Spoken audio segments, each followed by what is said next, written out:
Bonsoir à tous. Aujourd'hui, je vais vous présenter le château de Pierrefonds que vous devriez tous connaître, bien sûr, parce que c'est un château idéal et on l'appelle le château de la Belle au Bois dormant. Oui, et c'est plébiscité pour les enfants parce qu'ils aiment beaucoup. Et je vais vous... Laissez-moi que je sois votre guide touristique pendant la visite au château, d'accord? Oui. Très bien. D'abord, je vais vous indiquer où est. C'est ici, dans la comarque de l'Oise, très près de Compiègne. Compiègne, c'est une région, c'est une comarque, c'est un village plutôt, qui a une forêt très très jolie, et vous verrez après dans une diapositive. Oui, d'accord.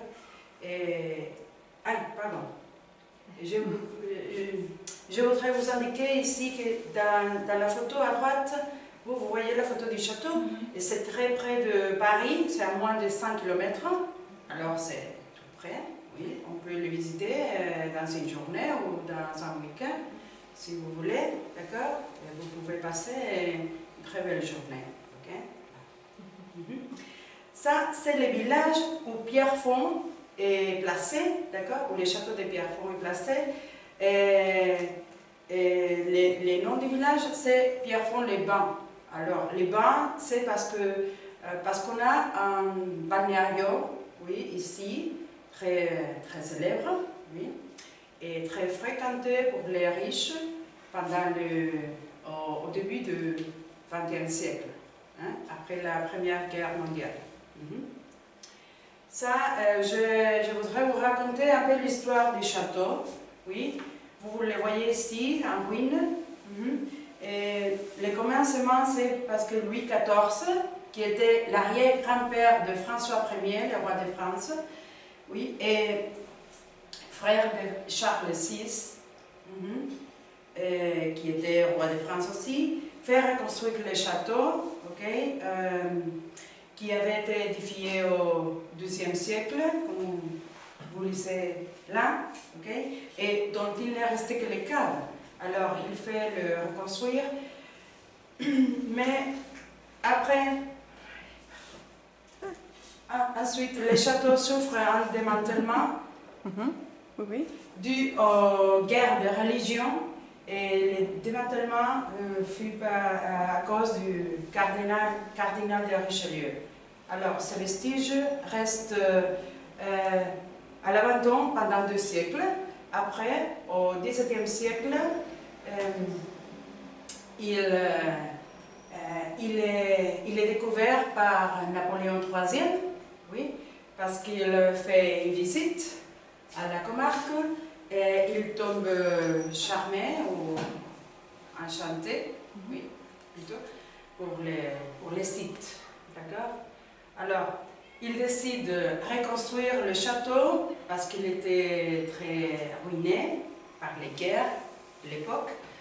Et Napoléon III, qui était épousé avec l'impératrice Eugénie, hein, elle est très enchantée aussi pour les châteaux. Et d'abord, Napoléon III décide de reconstruire les donjons. Les donjons, oui, vous le voyez, c'est la partie plus haute. Et les tours, oui, d'accord. Alors, chaque tour a un nom des chevaliers de la table ronde aussi, d'accord, oui. Il décide de le reconstruire et pour le faire, il appelle Eugène Viollet-le-Duc. Oui, c'est un architecte, un restaurateur, un décorateur aussi, et très très célèbre parce qu'il fait partie de la construction de Notre-Dame de Paris et de la Sainte-Chapelle aussi, d'accord? Et bon, il entreprend la reconstruction de l'édifice, mais il meurt en 1879 et son gendre reprend les travaux et les termine en 1885. Ce sont 27 années de reconstruction de l'édifice, d'accord? Et après la chute de l'Empire, le château ne sera jamais habité. Il il sera partie de monument historique. Oui.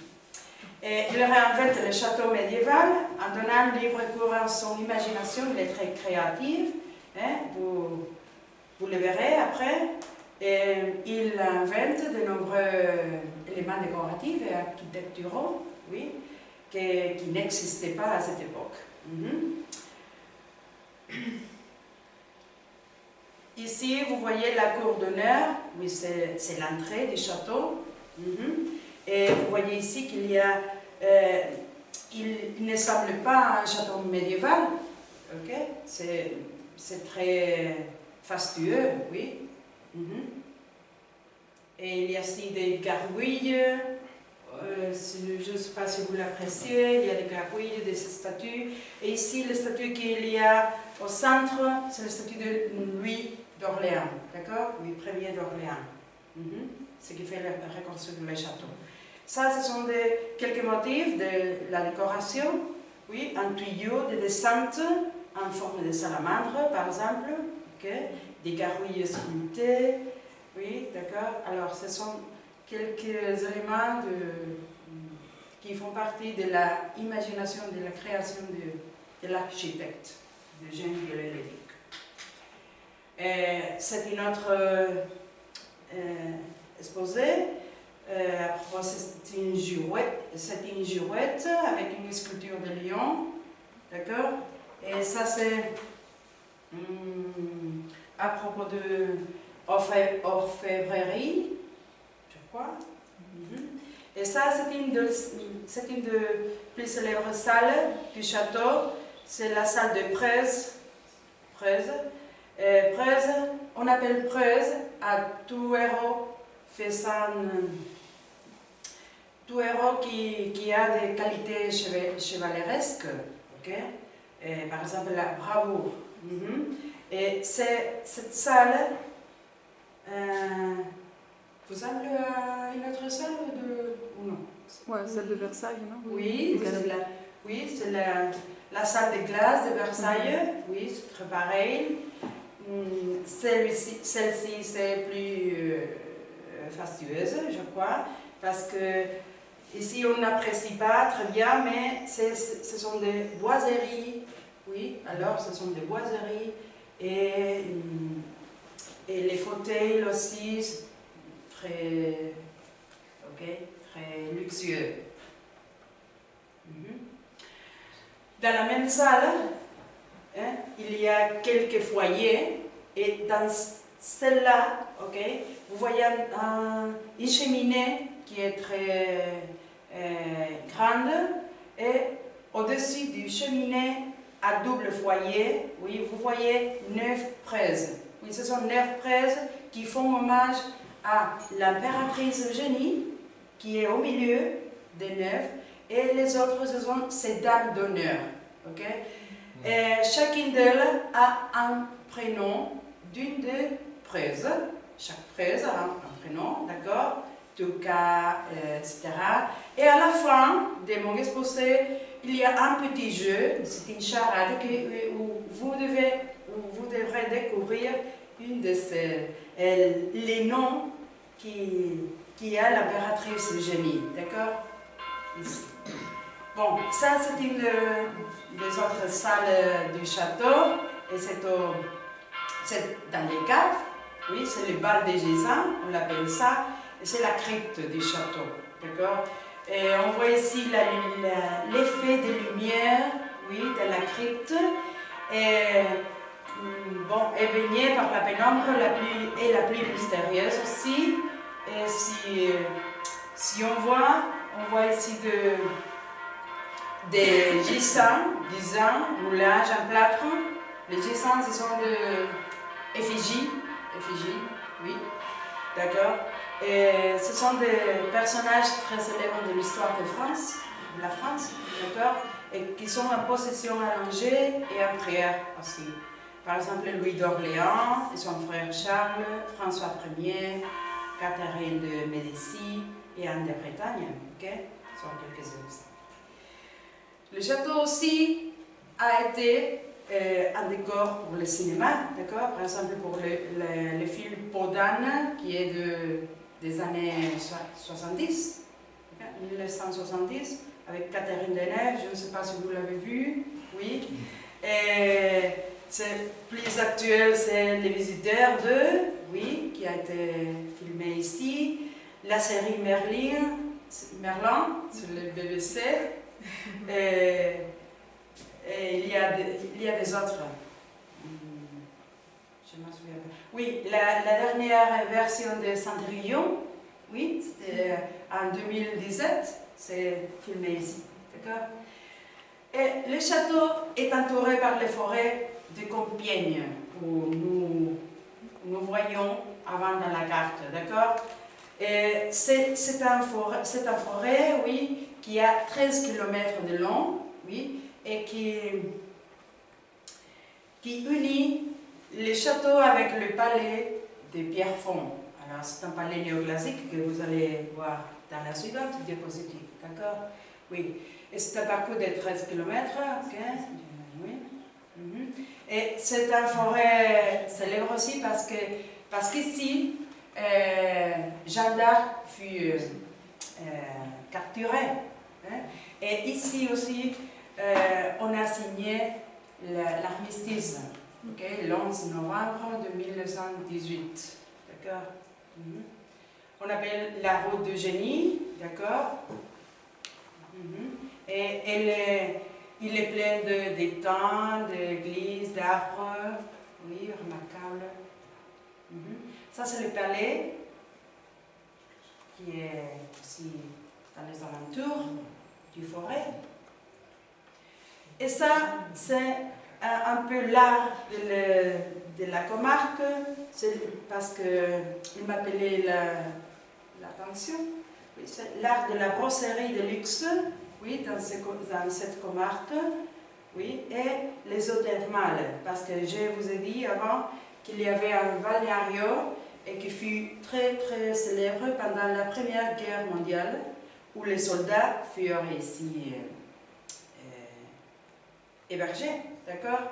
Et dans cette époque-là, il y avait 500 malades qui faisaient des bains ici, d'accord?